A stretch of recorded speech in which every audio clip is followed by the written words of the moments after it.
Imagine अगर middle east में और बड़ा युद्ध हो जाए और ऑयल सप्लाई अचानक से बंद हो जाए तो फिर क्या होगा। पेट्रोल 120, 150, स्टॉक मार्केट क्रैश या फिर इन्फ्लेशन एक्सप्लोड हो सकता है। ये सिर्फ कोई थ्योरी नहीं है, अभी टेंशन बढ़ रही है ईरान को लेकर। लेकिन असली सवाल ये है कि वॉर होने पर पैसा कहाँ जाता है, स्मार्ट इन्वेस्टर क्या करते हैं, और आज हम ये समझेंगे इसका रियल एनालिसिस।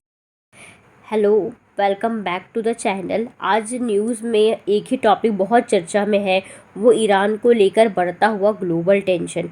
कई एक्सपर्ट्स ये मानते हैं कि अगर सिचुएशन एस्केलेट हुई तो इसका असर जो है सिर्फ मिडिल ईस्ट तक नहीं सीमित रहेगा, बल्कि पूरे वर्ल्ड में के इकोनॉमी को ये असर कर सकता है। इतना ही नहीं, stock market, oil prices, inflation और हमारे डेली के जो एक्सपेंसेस है उसमें भी बहुत सारे चेंजेस देखने को मिल सकते हैं। अगर ईरान का कॉन्फ्लिक्ट जो है वो बढ़ता है तो इन्वेस्टर को क्या करना चाहिए। तो आज ये वीडियो में हम डिटेल में समझेंगे कि ईरान कॉन्फ्लिक्ट का ग्लोबल इकोनॉमी पे क्या असर होगा, इंडिया पे इसका क्या असर होगा, और कौन से सेक्टर जो है प्रॉफिटेबल हो सकते हैं, और स्मार्ट जो इन्वेस्टर होते हैं ऐसे टाइम पे वो क्या स्ट्रैटेजी यूज़ करते हैं। ये वीडियो आप एंड तक देख लीजिए, क्योंकि बीच में आपको ऐसे कुछ पॉइंट्स आपको मिलेंगे जो हार्डली कोई आपको बताते हैं। दुनिया में जो इकोनॉमिक में ईरान का जो कंट्रीब्यूशन है या इम्पोर्टेंट रोल है तो वो ऑयल के ही वजह से है।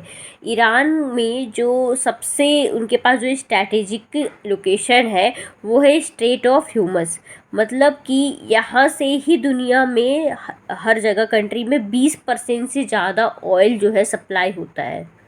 अगर यहाँ पे डिस्टर्बेंस हो जाए तो पूरी दुनिया में एनर्जी सप्लाई डिस्टर्ब हो सकती है, और यही रीज़न है कि ईरान कॉन्फ्लिक्ट को इकोनॉमिक्स जो है ग्लोबल इकोनॉमिक रिस्क मानते हैं। ईरान कॉन्फ्लिक्ट शुरू होते ही ऑयल का प्राइस जो है वो तेज़ी से, ब्रेंट क्रूड जो है कुछ ही दिनों में आप देखे होंगे कि 10 से 13% तक का बढ़ गया है, और ये जो है 80 से 90 पर डॉलर बैरल जो है वो पहुंच गया है।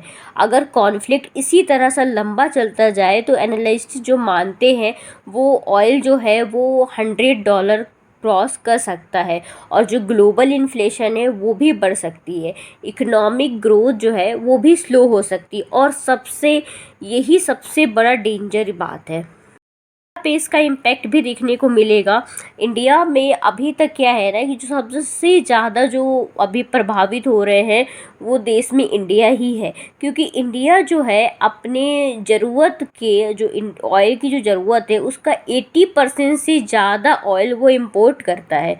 इकोनॉमिक्स का जो एस्टीमेट है, अगर ऑयल प्राइस 10% बढ़ते हैं तो इंडिया की जो जीडीपी है ना, जीडीपी ग्रोथ जो है 25 से 20 पैसा से 25 पैसा तक कम हो सकती है।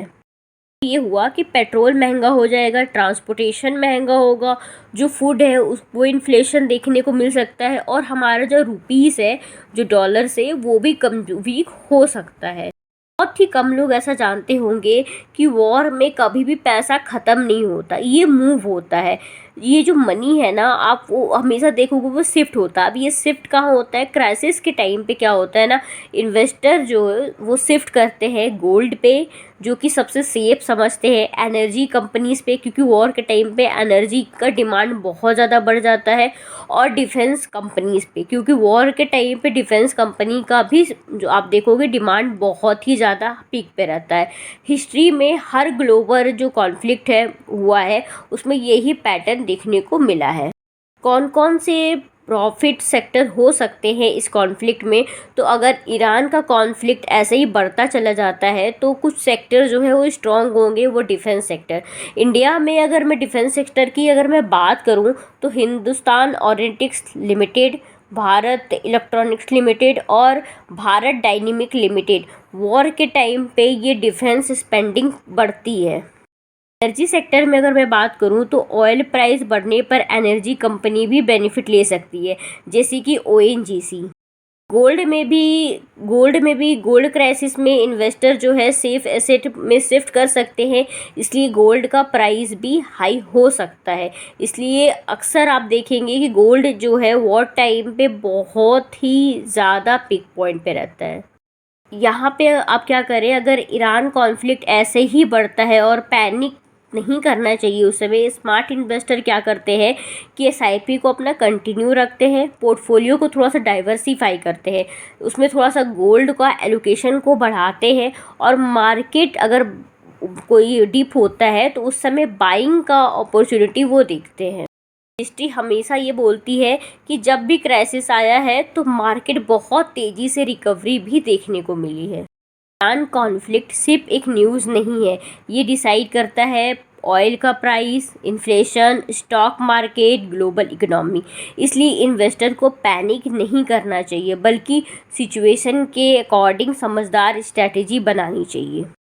तो दोस्तों, ईरान कॉन्फ्लिक्ट कोई एक ज्योग्राफिकल न्यूज़ नहीं है, ये डिसाइड करता है global oil price, inflation, stock market का डायरेक्शन कहाँ मूव करेगा, और कई देशों का इकोनॉमिक ग्रोथ भी इसी पे भी डिपेंड करता है, जिसमें से इंडिया भी इंक्लूडेड है।